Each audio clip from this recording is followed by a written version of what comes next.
আমরা আমাদের রূপ, লাবণ্যময় সৌন্দর্য আমরা দিয়ে থাকি কাকে? শয়তানকে। আসলে এটা শয়তান পাওয়ার যোগ্য?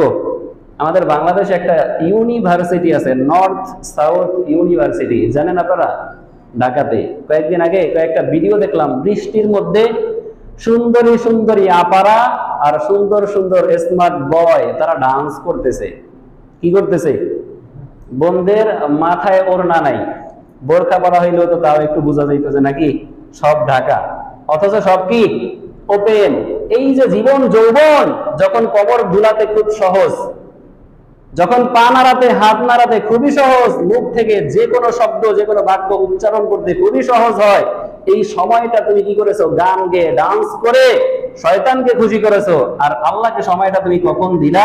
যখন বুড়া হয়ে গেলা, কোমর আর এখন নড়ে না, কোমর আর বাঁকা হয় না, ঠিক করে সেজদা দিতে পারো না, ঠিক করে রুকু করতে পারো না, মুখ দিয়ে শব্দের উচ্চারণ ঠিক মতো হয় না, সূরা ফাতিহা পড়তে পারো না, সিনের উচ্চারণ হয় না, এই পচা নষ্ট নোংরা সময়টা তুমি আল্লাহকে দিলা। এবার চিন্তা করো, তুমি কি জান্নাত পাও? আপনারাই ভাবেন তো, কয়জন আছে যে একবারে শৈশব থেকে শুরু করে বৃদ্ধ বয়স পর্যন্ত কি করে? আল্লাহর ইবাদত করে।